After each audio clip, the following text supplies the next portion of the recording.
నమస్తే, నేను సతీష్. సాక్షి straight talk స్వాగతం. ఈరోజు స్ట్రైట్ టాక్లో మనతో పాటు మాట్లాడేందుకు వైఎస్ఆర్ కాంగ్రెస్ పార్టీ లోక్సభ పక్ష నాయకుడు, ఉభయ గోదావరి జిల్లాలకు సంబంధించినటువంటి YSR Congress party regional coordinator MP Mithun Reddy ఉన్నారు. ఆయనతో మాట్లాడే ప్రయత్నం చేద్దాం. సార్ నమస్తే. సార్ నమస్తే అండి. రాష్ట్ర వ్యాప్తంగా ముఖ్యంగా వైఎస్ఆర్ కాంగ్రెస్ పార్టీలో అభ్యర్థులు ఎంపికకి సంబంధించి ఎంపీ అభ్యర్థులు కానీ ఎమ్మెల్యే అభ్యర్థులు మార్పులు చేర్పుల మీద చర్చ జరుగుతుంది. అసలు ఈ ఫార్ములా ఏంటి? ఏ ప్రాతిపదికన అభ్యర్థుల ఎంపిక మార్పులు చేర్పులు జరుగుతున్నాయి సార్? ఇది ఒక క్వశ్చన్ అన్నది వైఎస్ఆర్ కాంగ్రెస్ పార్టీ శ్రేణుల్లోనూ ప్రతిపక్షాల్లో కూడా ఉంది. దీని ఫార్ములా ఎలా వర్కౌట్ చేస్తున్నారు? అంటే జనరల్గా ఈరోజు జగన్మోహన్ రెడ్డి గారు ఆయన ఒకే బీసీలు అదేవిధంగా ఎస్సీ ఎస్టీ మైనార్టీలకు అత్యధికంగా ప్రాధాన్యం ఇవ్వాలనే ఒక ఉద్దేశంతో ఈరోజు మొత్తం కూర్పు మీరు చూస్తే అత్యధికంగా ఈరోజు బీసీలకు ప్రాధాన్యత ఇచ్చారు. ఇంతవరకు ఎప్పుడూ లేదు. బీసీలకి ఇన్ని సీట్లు కానీ, ఇన్ని ఎంపీలు కానీ, ఇన్ని ఎమ్మెల్యేలు కానీ అన్ని కులాలకు కూడా ఇవ్వాలనే ఒక ఆలోచనతో ఈరోజు చాలామంది ఓసీలు రీప్లేస్ చేసినారు. చాలామంది విన్నింగ్ క్యాండిడేట్స్ కూడా బీసీల కోసం మార్చాల్సి వచ్చింది. సో ఇవన్నీ చూస్తే సామాజిక న్యాయం అనే ఒక మాటకు అర్థం వచ్చేలా ఈరోజు సీట్లన్నీ కూడా ఆయన అనుకున్నది చేసేసారు. ఈరోజు తెలుగుదేశం పార్టీ కోసమో లేకపోతే జనసేన కోసమో వెయిట్ చేయకుండా ఆయన మనసులో ఏముందో ఈరోజు అందరికి కూడా అవకాశం ఇచ్చారు. తప్పకుండా ఇవన్నీ కూడా మంచి రిజల్ట్స్ ఇస్తాయని చెప్పి కూడా నేను భావిస్తాను. సరే, ఒకవైపు తెలుగుదేశం జనసేన నుండి ఇప్పటివరకు ఒక్క అభ్యర్థిని కూడా అధికారికంగా ప్రకటించలేదు. దాదాపు మీరు ఆల్మోస్ట్ 175 నియోజకవర్గాల్లో మోర్ దెన్ 95% అభ్యర్థులు ఒక వడపోతకు వచ్చేసారు. ఇంత వేగంగా ఇంత దూకుడుగా ఎందుకు వైఎస్ఆర్ కాంగ్రెస్ పార్టీ ఉంటుంది? ఈ స్ట్రాటజీనా లేకపోతే ఇది మిస్ఫైర్ అయ్యే అవకాశం లేదనుకుంటారా? అంటే ఒక విధంగా మీరు చూస్తే గడప గడప చేయించారు ముఖ్యమంత్రి గారు. గడప గడప చేసే వ్యక్తే మనకు అభ్యర్థిగా ఉంటారు జనరల్గా. సో ఇది ఒక 1.5 year ముందు అందరు ఎమ్మెల్యేలను కూడా పిలిచి 175 మంది ఎమ్మెల్యేలు ఇన్ఛార్జీలు అందరిని కూడా పిలిచి 175 నియోజకవర్గాలు అందరిని కూడా పిలిచి ఒకటే చెప్పారు, మీరు ప్రజల దగ్గరికి వెళ్ళండి, వాళ్ళ సమస్యలు పరిష్కారం చేయండి, ప్రతి ఇంటికి కూడా మీరు ప్రతి గడప దొక్కి వాళ్ళ సమస్యలు పరిష్కరించాలని చెప్పారు. ఒకవేళ మీరు ప్రజల్లో మీరు అందుకోలేకపోతే, ప్రజల ఎక్స్పెక్టేషన్స్ అందుకోలేకపోతే, సర్వేల్లో మీకు రాకపోతే నేను మీకు వేరే అవకాశాలు కల్పిస్తాను అండ్ వేరే వాళ్ళకు ఇక్కడ పోటీ చేసే అవకాశం ఇస్తానన్నారు. అదే మాట ప్రకారం ఈరోజు మార్పులు చేర్పులు చేశారు. సో ముఖ్యమంత్రి గారు స్వతహాగా ఒక అభ్యర్థిని పెట్టి ఒక ఎమ్మెల్యేని ఎవరిని కూడా వదులుకోవాలని అయితే ఆయనకు కూడా ఖచ్చితంగా మనసులో ఉండదు. బట్ ముఖ్యమంత్రి గారు ఈ సర్వేల ఆధారంగా ఎక్కడైతే మార్పులు చేర్పులు చేయాలో, లేకపోతే ఈ సర్వేలు కాకపోయినా కూడా కుల సమీకరణల కోసం కూడా కొన్ని చోట్ల మార్పులు చేయడం జరిగింది. సో తీసేసినంత మాత్రాన వాళ్ళు ఏదో పార్టీకి దూరం అని కాదు, వాళ్ళందరూ కూడా తప్పకుండా న్యాయం చేస్తారని ముఖ్యమంత్రి గారు పలుమార్లు చెప్పారు, ప్రతి మీటింగ్లో కూడా చెప్పారు. సో అదే విధంగా ఈరోజు మార్పులు తీసుకొచ్చారు. సార్, ఉభయ గోదావరి జిల్లాలంటే పొలిటికల్గా ప్రతి ఎలక్షన్ డిసైడింగ్ ఫ్యాక్టర్ అన్నది రాజకీయ వర్గాలు ఎప్పుడు ఒక మాట ఉంటుంది. సో అలాంటి గోదావరి జిల్లాలకు సంబంధించి మీరు రీజనల్ కోఆర్డినేటర్, గోదావరి జిల్లాల్లో మార్పులకి చేర్పులకి వెనక ఉన్న ఫార్ములా ఏంటి? గోదావరి జిల్లాల్లో చరిత్రలో ఎప్పుడూ లేని విధంగా ఎంపీల్లో బీసీలకు నర్సాపురం, ఏలూరు, రాజమండ్రి అనేక దశాబ్దాలుగా అగ్రకులాలు లేదా అగ్రవర్ణాల ప్రాతినిధ్యం వహించిన సీట్లు ఈసారి బీసీలకి ఎక్కువ ఇస్తున్నట్టు కనిపిస్తుంది. అంటే మీరు ప్రతి నియోజకవర్గంలో కూడా దాదాపు 2 లక్షల పై చిలుకు ఓట్లు ఉంటాయి. ప్రతి నియోజకవర్గంలో కూడా దాదాపు 50% బీసీ ఎస్సీ ఎస్టీ మైనార్టీలు అందరూ కూడా మోర్ దెన్ 50% ఉంటారు. దాదాపు 50 to 60% ఉంటారు. బట్ పోటీ చేసే సీట్లలో చూస్తే ఎప్పుడు కూడా వాళ్ళకు తగిన ప్రాధాన్యం లేదు. బీసీ ఎక్కడో ఇవ్వాలని 1-2 ఇచ్చారు. కానీ జగన్మోహన్ రెడ్డి గారు వాళ్ళకి ఇంత పాపులేషన్ ఉంది, సో మనం వాళ్లకు అవకాశం ఇవ్వాలా అని చెప్పి చాలా చోట్ల నిర్ణయం తీసుకోవడం జరిగింది. ఏ కులంలో అయినా కానీ లేకపోతే ఏ అభ్యర్థి అయినా కానీ ఒకే రోజు పెద్ద నాయకుడు అయ్యే అవకాశం ఉండదు. ఈరోజు జగన్మోహన్ రెడ్డి గారు అవకాశం కల్పించారు కాబట్టి ఖచ్చితంగా బీసీ నాయకులందరూ కూడా, కొత్త బీసీ నాయకులందరూ కూడా ఎదుగుతారు. సో ఇవన్నీ కూడా ఈరోజు గత ఎలక్షన్లకు భిన్నంగా ఉంటుంది ఈసారి రిజల్ట్స్ కూడా. మనం అనుకున్న లెక్కల ప్రకారము గోదావరి వన్ సైడ్ ఉంటుందనే మాట అయితే ఖచ్చితంగా ఉండదు. ఈరోజు చాలా చోట్ల పబ్లిక్లో బెనిఫిట్ అయిన వాళ్ళు దాదాపు 75-80% పాపులేషన్ బెనిఫిట్ అయ్యారు. వాళ్ళందరూ కూడా ఈరోజు పార్టీకి ఖచ్చితంగా జగన్మోహన్ రెడ్డి గారిని సపోర్ట్ చేయాలనే ఉద్దేశంతో ఉన్నారు. అసలు కులం లేదు, మతం లేదు, అసలు ఏ ప్రాతిపదికన కూడా ఎవరు కూడా అన్యాయం జరగలేదు. ప్రతి ఒక్క లిస్టులో కూడా అతి సామాన్యమైన వాళ్ళని, నిరుపేద వర్గాలకు సంబంధించిన వాళ్ళని ఇప్పటి వరకు ప్రాతినిధ్యం దక్కిన సామాజిక వర్గాల వాళ్ళని జగన్మోహన్ రెడ్డి గారు తీసుకొస్తున్నారు కొన్ని నియోజకవర్గాల్లో. ఇది రిస్క్ అనిపించడం లేదా సార్? సో ఒకటి మనము బేసిక్గా మనం ఒకటి అర్థం చేసుకోవాలి. ప్రజాసేవ చేసేదానికి డబ్బులు ఒకటే ప్రాతిపదిక కాదు. ప్రజాసేవ చేయాలంటే ఒక పట్టుదల ఉండాలి. సో అలాంటి పట్టుదల ఉండి డబ్బులు లేని వాళ్ళకు ఈరోజు పార్టీ సపోర్ట్ చేస్తుంది. వాళ్ళకి టికెట్లు ఇచ్చి వాళ్ళ క్యాడర్ అంతా కూడా సపోర్ట్ చేసి ఈరోజు ఒక బలమైన నెట్వర్క్ ఈరోజు జగన్మోహన్ రెడ్డి గారి క్యాడర్లో కానీ, లేకపోతే మీ వాలంటీర్ సిస్టమ్ కానీ, ఇంకా ఈరోజు మొత్తంగా పార్టీ నిర్మాణం కానీ, సో ఒక బలమైన సెటప్ వాళ్ళకు వెనక ఉంది. ఖచ్చితంగా ఈ క్యాండిడేట్లు అందరూ కూడా క్లిక్ అవుతారు. ఈ ఎలక్షనే కాదు, మనకు 24లో జరగబోయే ఎలక్షనే కాదు, 2019లోనే చాలా మందికి ఇచ్చారు. చాలా మంది నిరుపేదలకు ఇచ్చారు. చాలా మంది అసలు రిటర్న్స్ చూస్తే దేశంలోనే అత్యంత అంటే మామూలుగా లిస్ట్ వేస్తారు అత్యంత ధనికులు ఎవరైతే పోటీ చేస్తారని, అట్లా ఎక్కువ పూరెస్ట్ ఆఫ్ ద పూర్ ఈరోజు వైఎస్ఆర్ పార్టీ వాళ్ళందరికీ కూడా అవకాశం ఇచ్చింది. సో గర్వంగా నేను కూడా చెప్పగలుగుతాను, అందరికి కూడా ఈరోజు సామాజిక న్యాయం అంటే జగన్మోహన్ రెడ్డి గారే గుర్తొస్తారు. సార్ ఎక్కడైనా అధికారులకి ట్రాన్స్ఫర్లు ఉంటాయి కానీ ఎమ్మెల్యేలకి ట్రాన్స్ఫర్లు ఏంటి? ఒక దగ్గర పనిచేయని చెత్త ఇంకొక దగ్గర పని చేస్తుందా అని చెప్పి చంద్రబాబు, లోకేష్ కామెంట్ చేస్తున్నారు. మీరు ఎమ్మెల్యేలని నియోజకవర్గాలు మారుస్తున్నారు. ఒకటి అడుగుతానండి డైరెక్ట్గా, చంద్రగిరి నుంచి చంద్రబాబు నాయుడు గారు కుప్పం ఎందుకు వెళ్ళారండి? ఈరోజు చంద్రగిరిలో ఆయన సొంత స్వగ్రామం ఉంది. ప్రతి సంక్రాంతి పండుగకు చంద్రగిరి వెళ్తారు. మరి కుప్పం ఎందుకు వెళ్ళారు? ఏ కారణాలతో వెళ్ళారు? చంద్రగిరిలోనే పోటీ చేయొచ్చు కదా. సరే, చిత్తూరు జిల్లా పండగకు, ప్రతి పండగకు చిత్తూరు జిల్లాకు లోకేష్ గారు వస్తారు. మరి మంగళగిరిలో ఎందుకు పోయి పోటీ చేస్తా ఉన్నారు? ఈరోజు ఇవన్నీ కూడా రాజకీయంగా రకరకాల కారణాలతో రకరకాల చోటు ఇస్తాము. ప్రజలు వాళ్ళని యాక్సెప్ట్ చేస్తారంటేనే ఆ మార్పులు చేస్తాం. ఏదో మార్చి ఇక్కడ పెడితే అక్కడ పెడితే ఆ మాత్రం తెలియకుండా రాజకీయ పార్టీలు ఎందుకు చేస్తాయండి? సో టీడీపీ, జనసేన ఎందుకు ఇప్పటి వరకు కూడా ఒక్క సీటు కూడా ప్రకటించలేకపోతున్నాయి అంటారు? సో ముఖ్యంగా జనసేన పార్టీని ఈరోజు పవన్ కళ్యాణ్ గారే దాదాపు నిర్వీర్యం చేస్తున్నారు. పలానా సీట్లో పలానా క్యాండిడేట్ ఎవరు కూడా ముందుకు వచ్చే పరిస్థితి లేదు, ఎక్కడ కూడా క్లారిటీ లేదు. సో చివరి వరకు తీసుకొచ్చి ఏదో చంద్రబాబు నాయుడు గారు ఇచ్చిన 15 సీట్లో 16 సీట్లో ఈరోజు ఆయన తీసుకొని పోటీ చేసే పరిస్థితి ఉంటుంది. ఈరోజు అలయన్స్ అంటే కనీసం 40-50% సీట్లు తీసుకునే పరిస్థితి ఆయనకి లేదు, డిమాండ్ చేసే పరిస్థితి కూడా లేదు. సో ఇది వరకు ఒక ఇంటర్వ్యూలో చూసాను, లోకేష్ గారు పవర్ షేరింగ్ ఉండదు, చంద్రబాబు నాయుడు గారే ముఖ్యమంత్రిగా ఉంటారు, పవన్ కళ్యాణ్ ఉప ముఖ్యమంత్రి ఇచ్చేది ఆలోచిస్తాం, మా పాలిట్ బ్యూరో ఆలోచిస్తుంది అని చెప్పి. సో అట్లాంటి వాళ్ళకు ఒకరికొకరు మనస్పర్ధలు ఉన్నప్పుడు వాళ్ళందరూ కూడా ఏదో ఒక పోటీ చేయాలంటే కలిసి ఉండాలని చెప్పి ఒక ఆలోచనతో ఉన్నారే కానీ ఈరోజు పక్కాగా ఈ సీటు జనసేన పోటీ చేస్తుంది, లేకపోతే ఈ సీటు తెలుగుదేశం చేస్తుంది అనే పరిస్థితిలో ఎక్కడ కూడా లేరు. చాలా చోట్ల ఈరోజు జనసేనకు లేకపోతే టీడీపీకి ఇంకా అభ్యర్థులు ప్రకటించలేదు. ఏదో కొంతమంది ఉండే కొన్ని నియోజకవర్గాల్లో వాళ్ళకు లీడర్స్ ఉన్నారు కానీ చాలా చోట్ల ఈరోజు ఏ అభ్యర్థి పోటీ చేయబోతారో కూడా ఎవరు కూడా క్లారిటీ లేదు. సార్ నాకు ముఖ్యమంత్రి పదవి ఇవ్వకపోయినా పర్వాలేదు, అసలు లోకేష్ పవన్ కళ్యాణ్ ముఖ్యమంత్రిగా అర్హత లేదు, అనుభవం లేదని చెప్పినా సరే పవన్ కళ్యాణ్ ఎక్కడ కూడా కామెంట్ చేయకపోవడానికి కారణం ఏంటి సార్? దాన్ని కనీసం నిలదీయటం లేదు.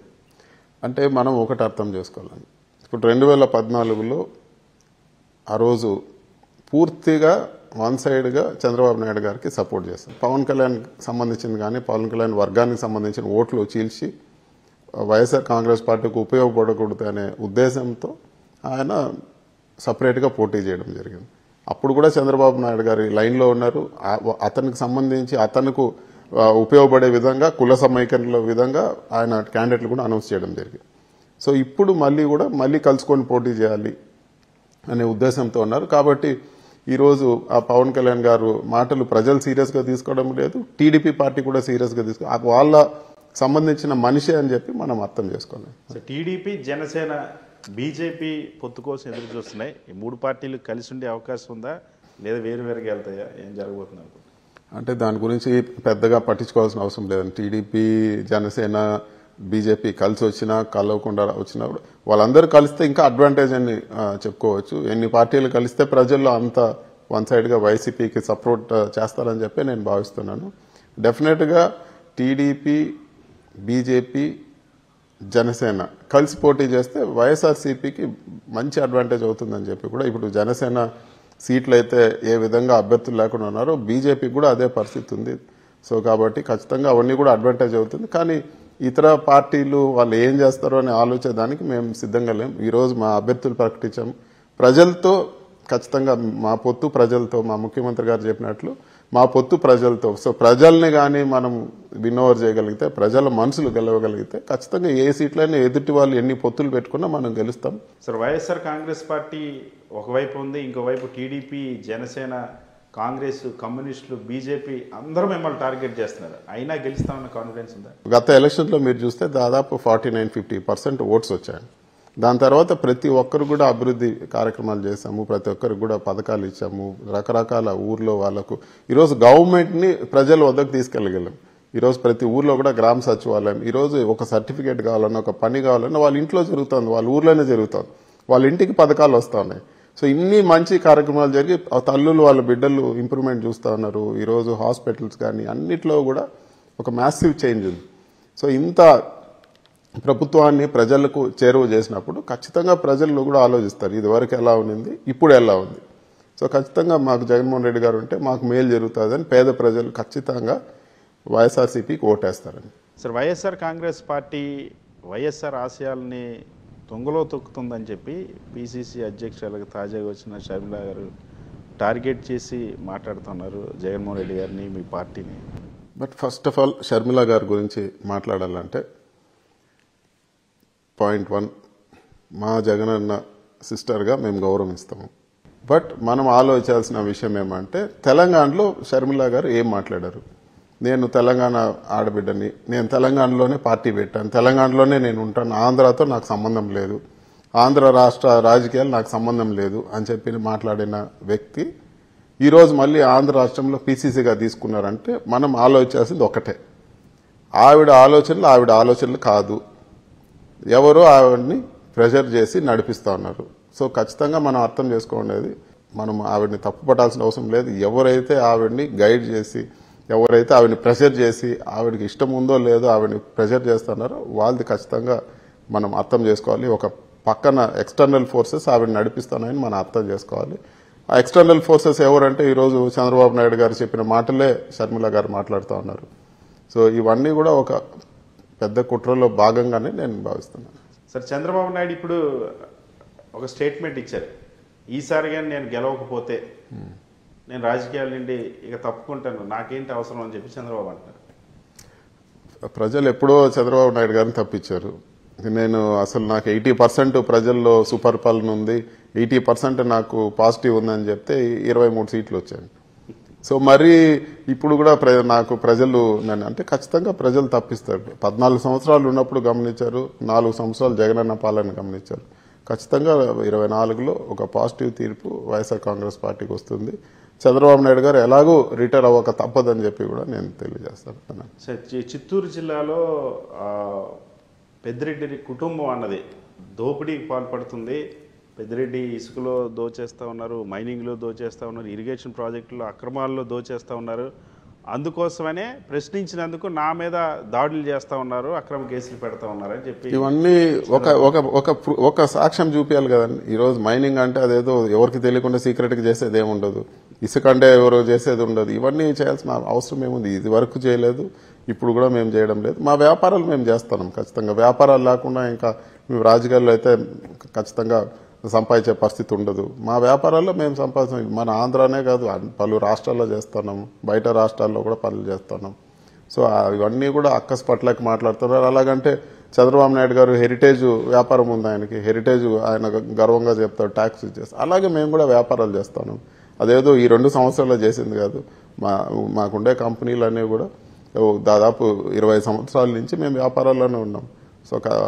సో ఆయన ఏదో చెప్పాడని చెప్పి ఆయన ఇష్టం వచ్చినట్లు మాట్లాడితే ఒప్పుకునే పరిస్థితి లేదని చెప్పి కూడా. సార్, ఇంకొకటి కామెంట్ ఏంటంటే పెద్దిరెడ్డి రామచంద్రారెడ్డి నా దయా దాక్షిణ్యాల మీద పొంగునూరులో గెలుస్తూ వచ్చాడు ప్రతిసారి. ఈసారి నేను గెలవనివ్వను, పొంగునూరు రంగు మారుస్తానని చెప్పేసి అంటున్నాడు. ఇదేంటి సార్? ఆయనకు మతి భ్రమించింది అనే దానికి ఇదే ఓకే. ఇది ఆయన దయా దాక్షిణాలతో మేము గెలవడం ఏంటి? ఒక విధంగా చంద్రబాబు నాయుడు లాంటి అసమర్థ నాయకుడు ఉన్నాడు కాబట్టి చిత్తూరు జిల్లాలో మేము ఇంకా కూడా అంత అడ్వాంటేజ్ ఉంది. ఆయన ముఖ్యమంత్రిగా ఉండి కూడా అక్కడ సీట్లు సంపాదించుకోలేడు. ఏ ముఖ్యమంత్రి అయినా ఆయన సొంత జిల్లాలో అత్యధిక సీట్లు తెచ్చుకునే ప్రయత్నం చేస్తారు, తెచ్చుకుంటారు జనరల్గా.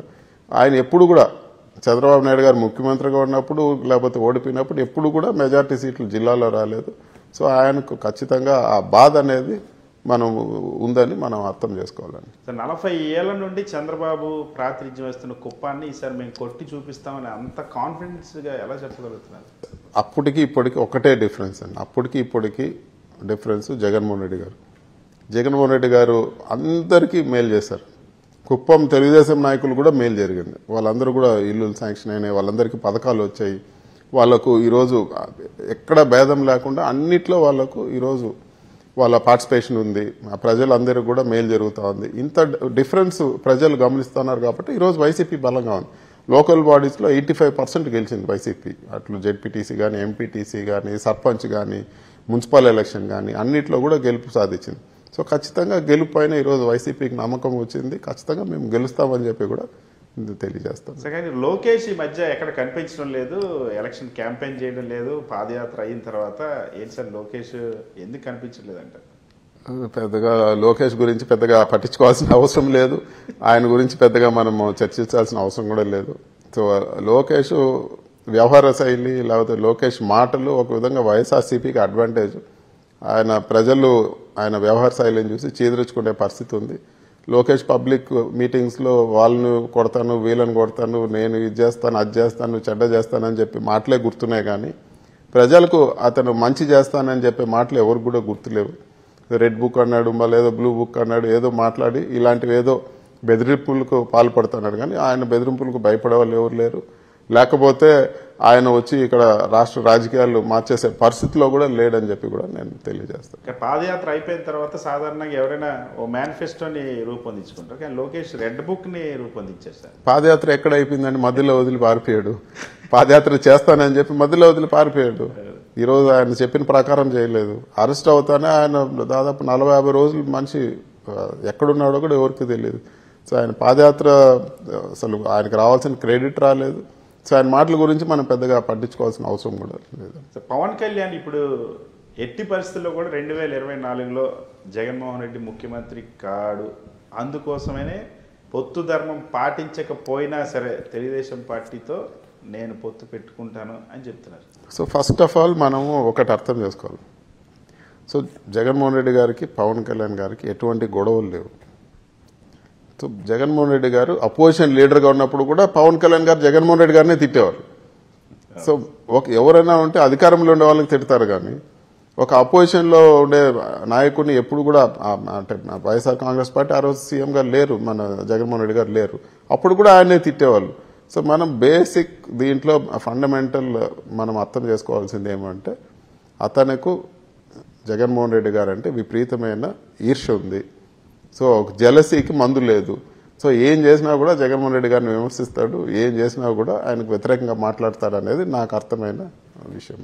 సార్ పవన్ కళ్యాణ్ మరొక మాట కూడా చేస్తున్నారు, జగన్మోహన్ రెడ్డికి వేధించడం, ద్వేషించడం, విమర్శించడం, పర్సనల్గా టార్గెట్ చేయడం తప్ప రాష్ట్రాన్ని పరిపాలించడం చేత కాదని చెప్పేసి పవన్ కళ్యాణ్ నిజంగా సీఎం గారు వేధించి లేకపోతే కక్ష సాధించే మనస్తత్వమే ఉంటే ఇన్ని విమర్శలు చేస్తున్నారు. పవన్ కళ్యాణ్ గారు మైక్ తీసుకుంటే మన సీఎం గారిని అసలు ఏకవచనంతో పిలవడము, రకరకాల నానా దుర్భాషలు ఆడటము, ఈరోజు మాట్లాడుతూ మరి నిజంగా అదే పరిస్థితి ఉంటే ఆయన ఎందుకు వేధించలేదు? మరి ఎందుకు ఆయన ఫ్రీగా తిరుగుతున్నారు? వైఎస్ఆర్ కాంగ్రెస్ పార్టీ అధికారంలో ఉండి వాళ్ళు ప్రొవైడ్ చేసిన ప్రొటెక్షన్లో ఈరోజు ముఖ్యమంత్రి గారినే తిడుతూ ఉన్నారు. ఒక విధంగా ముఖ్యమంత్రి గారు ఆయనకి ఇచ్చిన ప్రొటెక్షన్ కానీ ఆయనకు అరేంజ్ చేసిన ఆయనకు ఆ ప్రోగ్రామ్ కావాల్సిన అవన్నీ కూడా ఈరోజు వసతులు ఈరోజు ప్రభుత్వం కల్పిస్తూ ఉంది. ఈరోజు గవర్నమెంట్ అన్ని విధాలుగా వాళ్ళు మీటింగ్స్ ఉంటే ఫోర్స్ పెట్టడం కానీ లేకపోతే ఎక్కడ ఇబ్బందులు లేవు, అన్ని పర్మిషన్లు ఇస్తూ ఉన్నారు. వాళ్ళు ఇచ్చిన పర్మిషన్లోనే ఈరోజు గవర్నమెంట్ని తిడుతూ ఉన్నారు. మరి స్వేచ్ఛ లేకుండా ఎక్కడ పోయింది? ఈరోజు అన్ని విమర్శలు చేస్తూ ఉన్నారంటే ఉదాహరణకు ఆయనే. సో ఇవన్నీ కూడా ఏదో ఆరోపణలు చేయాలి, ఏదో ఒకటి దుష్ప్రచారం చేయాలి, ఒక అక్కస్తో మాట్లాడే మాటలు అని చెప్పి మనం అర్థం చేసుకోవచ్చు. సార్ మళ్ళీ ఇన్ని అసెంబ్లీ నియోజకవర్గాల్లో మార్పులు చేర్పులు చేసిన తర్వాత కూడా వైనాట్ 175 అన్న స్లోగన్కి వైఎస్ఆర్ కాంగ్రెస్ పార్టీ కట్టుబడి ఉందా? ఎస్, డెఫినెట్గా. ఈరోజు 175 నియోజకవర్గాల్లో ఒక బేస్ ఇచ్చారు. 175 నియోజకవర్గాల్లో ప్రజలకు మేలు చేశారు. 175 నియోజకవర్గాల్లో ఎక్కడ డిఫరెన్షియేట్ చేయలేదు. ఆయన చెప్పిన పథకాలు కానీ, ఆయన చెప్పిన డెవలప్మెంట్ యాక్టివిటీస్ కానీ, ఆయన చేసిన ఈరోజు సచివాలయాల అభివృద్ధి కానీ, స్కూల్స్ కానీ అన్ని నియోజకవర్గాల్లో చేశారు. సో ఇవన్నీ చేసినప్పుడు అందరు ప్రజలు బెనిఫిట్ అయ్యారు. ఖచ్చితంగా 175లో మాకు గెలిచే అవకాశాలు ఉన్నాయి. మేము ఎలక్షన్ చేసుకోవాలి. ఈరోజు ముఖ్యమంత్రి గారు మాకు టికెట్ ఇస్తే మేము కష్టపడి ఎలక్షన్ చేసుకుంటే ఏ సీట్ అయినా నెగ్గే పరిస్థితి ఉందని చెప్పి కూడా ఈరోజు మేము తెలియజేస్తున్నాం. సార్, వైఎస్ఆర్ కాంగ్రెస్ పార్టీ స్థాపించినప్పటి నుండి మీరు జగన్మోహన్ రెడ్డితో ఉన్నారు. ఆ రోజు నుండి ఈ రోజు వరకు చాలా ఎలక్షన్స్ మీరు ప్రత్యక్షంగా పాల్గొన్నారు, చూశారు కూడా. సో ఈసారి విన్నింగ్ ఫార్ములా ఏమనుకుంటున్నారు సార్? సో ఒక్కటే, ఫస్ట్ టైం నుంచి ఇప్పుడు వరకు కూడా జగన్మోహన్ రెడ్డి గారు ఒకటే చేశారు, ప్రజలు నమ్ముకున్నారు. సో ఇప్పుడు గత ఎలక్షన్లో కూడా చంద్రబాబు నాయుడు గారు అధికారం ఉన్నా ఇంకోటి ఉన్నా డోర్ టు డోర్ తిరిగి ప్రజలు నమ్ముకొని ప్రతి ఇంటిని ప్రతి గడప తొక్కి ప్రతి ఒక్కరిని కూడా వైఎస్ఆర్ కాంగ్రెస్ పార్టీ రీచ్ అవడం వల్లే గెలిచింది. ఇప్పుడు కూడా మీరు గత 1.5 yearగా చూస్తే గడప గడప కార్యక్రమం ద్వారా ఈరోజు ప్రభుత్వం ప్రతి ఇంటికి కూడా వెళ్ళింది. వాళ్ళు అడిగే వాటికి ప్రతి గ్రామ సచివాలయంలో కూడా ఫండ్స్ ఇచ్చారు. వాళ్ళు అన్ని ఏదైతే పథకాలు రాలేదో లేకపోతే అక్కడ లోకల్ ఉండే డెవలప్మెంట్ యాక్టివిటీస్ ఇవన్నీ కూడా ఈరోజు చేశారు. ఏదో కొద్ది మంది రిచ్ పీపుల్కి ఏదో సరిగ్గా ఇంబ్యాలెన్స్ వస్తుందనో లేకపోతే పేద ప్రజలందరూ పెద్దోళ్ళు అయిపోతారనో ఉండే పరిస్థితి ఉండే వాళ్ళు తప్పితే మిగతా వాళ్ళందరూ కూడా ఈరోజు జగన్మోహన్ రెడ్డి గారి ప్రభుత్వం పట్ల మంచి అభిప్రాయంతో ఉన్నారని చెప్పి కూడా నేను. సార్, 175కి 175 ఎమ్మెల్యేలు టార్గెట్ అన్నారు, ఎంపీలు టార్గెట్ ఏంటి? 25కి 25 ఖచ్చితంగా 25కు గత పోయినసారి మాకు 22 వచ్చాయి. ఈసారి 25కి 25 గెలవాలనే ప్రయత్నం మేము ఖచ్చితంగా చేస్తామండి. సో 25 ఎంపీలని వైఎస్ఆర్ కాంగ్రెస్ పార్టీ గెలిపిస్తే వైఎస్ఆర్ కాంగ్రెస్ పార్టీ ఏం సాధిస్తుంది రాష్ట్రానికి అంటే ఏం చెప్తారు? సో 25 ఎంపీలని గెలిచి దేవుడి దయ వల్ల ఈ 25 ఎంపీలతో ప్రభుత్వం ఫామ్ అవుతే ఖచ్చితంగా ప్రత్యేక హోదా ఫస్ట్ పాయింట్, మా ఫస్ట్ ఎజెండా ప్రత్యేక హోదా కోసం మేము ఖచ్చితంగా డిమాండ్ పెడతాం. మా సపోర్ట్ కావాలంటే మీ ప్రభుత్వం ఫామ్ అవ్వాలంటే ఖచ్చితంగా మాకు ప్రత్యేక హోదా ఇవ్వండి అనేది మా ఫస్ట్ ఎజెండా ఉంటుందండి. అది బీజేపీ కావచ్చు, ఇంకోరు కావచ్చు. సో ఎంపీ మిథున్ రెడ్డి ఈసారి ఎమ్మెల్యేకి వెళ్తారు, జగన్మోహన్ రెడ్డితో అసెంబ్లీలో ఉంటారని ఒక ప్రచారం జరుగుతుంది. ఏం జరగబోతుంది? సో మా ముఖ్యమంత్రి గారు నాకు మళ్ళీ కూడా ఎంపీగా పోటీ చేసే అవకాశం ఇచ్చారు. ఖచ్చితంగా రాజంపేట పార్లమెంట్లో నేను ఈసారి మళ్ళీ కూడా రాజంపేట పార్లమెంట్లో పోటీ చేస్తాను. ఏవైతే ప్రాజెక్ట్స్ మాకు శాంక్షన్ చేశారు ఇవన్నీ కూడా ఈరోజు గాలేరు నగర్ నుంచి హంద్రీనివా కనెక్ట్ చేసే ప్రాజెక్ట్ కానీ, వాటర్ గ్రిడ్ ఏదైతే శాంక్షన్ చేసి పనులు జరుగుతూ ఉన్నాయో ఈరోజు ఇవన్నీ కూడా ఈ టర్మ్ ప్రజల ఆశీస్సులతో గెలిచి ఖచ్చితంగా ఈ టర్మ్లో అవన్నీ కూడా ప్రాజెక్టులు మన ముఖ్యమంత్రి గారి సాయంతో పూర్తి చేయాలనేదే నా అజెండా అని చెప్పి కూడా తెలియజేస్తాను.